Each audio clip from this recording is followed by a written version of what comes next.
అది రంపచోడవరంలోని ICDS office. Meeting కోసం అంగన్వాడీ టీచర్లు, ఉన్నతాధికారులు, పీడీ ఇలా అందరూ ఉన్నారు. చీఫ్ గెస్ట్ గా ఆ నియోజకవర్గ ఎమ్మెల్యే రానున్నారు. ఓ పక్క పనులన్నీ హడావుడిగా జరుగుతున్నాయి. ఉన్నతాధికారులు ఎమ్మెల్యేకు ఇవ్వడానికని పూల బొకేలు పట్టుకుని సిద్ధంగా ఉన్నారు. ఇంతలో ఎమ్మెల్యే కారు రానే వచ్చింది. అందులోంచి దిగిన ఎమ్మెల్యేను చూసి అక్కడి అధికారులంతా షాక్. ఎందుకంటే ఆమె ఓ అంగన్వాడీ టీచర్. ఓనాడు ఆమెను జాబ్ లో నుండి తీసేస్తానని వార్నింగ్ ఇచ్చిన ఆఫీసర్ కూడా బొకే పట్టుకుని స్వాగతం పలికారు ఆమెకి. వింటుంటే ఏదో సినిమా స్టోరీలా అనిపిస్తుంది కదూ, కానీ ఇది వాస్తవం. రాజకీయ పార్టీలకు అతీతంగా వ్యవస్థలో జరిగే నిజాన్ని నిర్భయంగా చెప్పే ప్రయత్నమే ఈ వీడియో. జోరుగా యువగలం పాదయాత్ర జరుగుతున్న రోజులవి.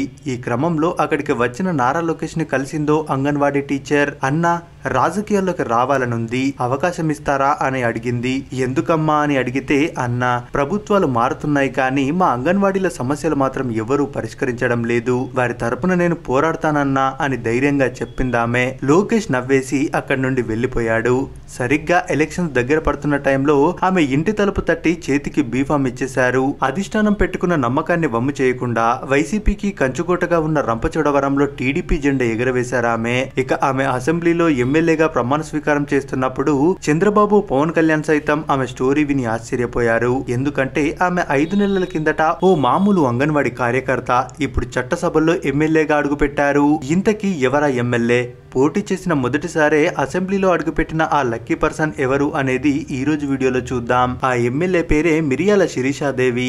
బాగా చదువుకున్న అమ్మాయి, సమాజం పట్ల బాధ్యత, తప్పుని నిలదీసే తత్వం ఆమె సొంతం. 10,000కు పనిచేసే ఓ సామాన్య అంగన్వాడీ కార్యకర్త ఆమె. భర్త టీడీపీలో చురుగ్గా ఉంటున్నాడన్న కారణం చేత ఆమెను అన్ని విధాల ఇబ్బందులు పెట్టారు. రంపచోడవరం అనగానే వైసీపీ ఎమ్మెల్సీ అనంత ఉదయబాబు గుర్తొస్తారు. ఏజెన్సీని తన అడ్డాగా మార్చుకుని టీడీపీలో ఉన్న వారిని అనేక విధాలుగా ఇబ్బందులకు గురిచేశారు. శిరీషాదేవి భర్త మిరియాల విజయభాస్కర్ నియోజకవర్గ తెలుగు యువత అధ్యక్షుడు. టీడీపీలో చురుగ్గా పనిచేసేవారు. భర్త టీడీపీలో ఉంటే శిరీషాదేవి రాజవొమ్మంగి మండలంలో అంగన్వాడీ టీచర్ గా పనిచేసేది. ఈ క్రమంలోనే చురుగ్గా ఉంటున్న విజయభాస్కర్ ను కట్టడి చేసేందుకు ఎమ్మెల్సీ, అతని అనుచరులు తీవ్ర ప్రయత్నాలు చేశారు. ఆయన వెనక్కి తగ్గకపోవడంతో భార్య ఉద్యోగాన్ని తీయిస్తామని బెదిరించారు. అది పనిచేయకపోవడంతో ఐసిడిఎస్ టీడీపీఓ వద్దకు వెళ్లి శిరీషాదేవిని తొలగించాలని, లేకుంటే మిమ్మల్ని కూడా సస్పెండ్ చేస్తామని బెదిరించడంతో పరిస్థితి గమనించి తానే స్వచ్ఛందంగా తన ఉద్యోగానికి రాజీనామా చేశారు శిరీషాదేవి. ఉద్యోగానికి రాజీనామా చేసిన అనంతరం భర్తతో పాటు టీడీపీ కార్యక్రమాల్లో చురుగ్గా పాల్గొన్నారు. తన వాగ్దాటితో నాయకత్వాన్ని ఆకర్షించారు. ఈ క్రమంలోనే శిరీషాదేవి టీడీపీ అధినేత చంద్రబాబు దృష్టిలో పడ్డారు. ఇక ఈ క్రమంలోనే యువగలం పాదయాత్రలో భాగంగా లోకేష్ ను కలిశారు శిరీష.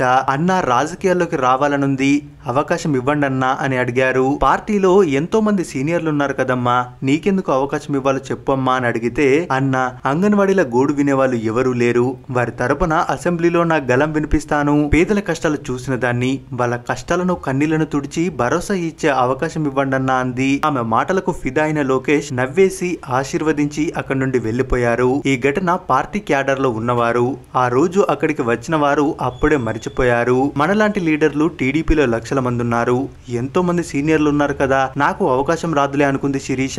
కానీ ఎవ్వరు ఊహించని విధంగా ఎన్నికల ముందు రంపచోడవరం నుంచి కూటమి తరపున శిరీష పేరుని అనౌన్స్ చేశారు. ఈ ఎన్నికలు ఎంతో ప్రతిష్టాత్మకం. ఈ ఎన్నికల్లో ఖచ్చితంగా గెలవాల్సిన ఎన్నికల్లో సీనియర్లు కాకుండా శిరీషకు బీఫామ్ ఇవ్వడం పట్ల క్యాడర్ లో అనుమానాలు వ్యక్తమయ్యాయి. పైగా రంపచోడవరం వైసీపీకి కంచుకోట. దీంతో శిరీష గెలుపు నల్లేరుపై నడకలా సాగుతుందని అందరికీ అర్థమైంది. కానీ వచ్చిన అవకాశాన్ని సద్వినియోగం చేసుకుంది ఆవిడ.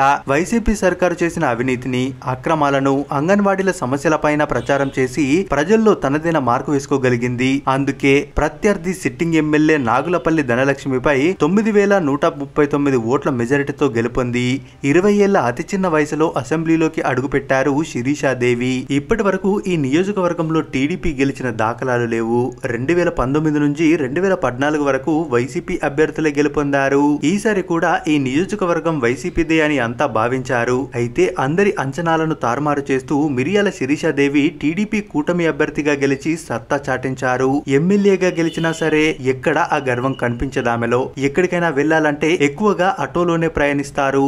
తాను బీఈడీ కంప్లీట్ చేసిన తర్వాత నిరుద్యోగిగా ఉన్నప్పుడు వచ్చిన మొదటి ఉద్యోగం అంగన్వాడీ టీచర్. అందుకే ఎమ్మెల్యేగా గెలిచినా సరే తనకు వీలు దొరికినప్పుడు అంగన్వాడీ టీచర్ గా పిల్లలకు చదువు చెప్తున్నారు. తాను ఎమ్మెల్యేగా గెలిచిన వెంటనే తనపై ఒత్తిడి తెచ్చిన పీడీ వచ్చి పై అధికారుల ప్రెజర్ వల్లే నీపై ఒత్తిడి తీసుకొచ్చాను, కానీ నీపై ఎటువంటి కోపం లేదు అని వివరణ ఇచ్చుకున్నారని తాను ఎమ్మెల్యేగా గెలిచిన రోజులు గుర్తు చేసుకున్నారు శిరీష. రాజవొమ్మంగి మండలం అనంతగిరికి చెందిన శిరీష సామాన్యుల కష్టాలను కల్లారా చూశారు. శిరీష పాలనలో రంపచోడవరం అభివృద్ధి జరుగుతుందని ఇక్కడి స్థానికులు అభిప్రాయపడుతున్నారు. ఎస్టీ నియోజకవర్గమైన రంపచోడవరంలో సత్తా చాటిన శిరీషాదేవి రాజకీయాలకు సంబంధించి కూడా ఎంతో మందికి స్ఫూర్తిగా నిలిచారు. ప్రజలకు మంచి చేయాలనే తపన, ఆలోచన ఉంటే సామాన్యులు సైతం ఎన్నికల్లో సంచలన ఫలితాలను సొంతం చేసుకోవచ్చని ప్రూవ్ చేశారు ఆవిడ. అంగన్వాడీ టీచర్ గా పనిచేసినప్పుడు తాను పడ్డ కష్టాలను తప్పకుండా అసెంబ్లీలో వివరిస్తానని, వారి జీతాల పెంపుకు సైతం కృషి చేస్తానని తెలిపారు. ప్రజలు తనపై పెట్టుకున్న నమ్మకాన్ని వమ్ము కాకుండా కష్టపడి వారి తరపున అసెంబ్లీలో మాట్లాడతానని చెప్పారు. వార్డు మెంబర్ గా గెలిస్తేనే నానా హంగామా చేసే ఈ రోజుల్లో ఎమ్మెల్యేగా గెలిచినా ఇంకా ఆటోలోనే తిరుగుతూ అంతే సింప్లిసిటీగా అంగన్వాడీ టీచర్ గా పాఠాలు చెబుతున్నారు శిరీష. ఇలాంటి వాళ్ళను చూసినప్పుడే వేసిన ఓటుకి న్యాయం జరిగింది అనిపిస్తోంది. మరి శిరీష గారు పేదల సమస్యలను తీరుస్తూ నియోజకవర్గ అభివృద్ధిని సమపాలుగా నెరవేర్చాలని కోరుకుందాం.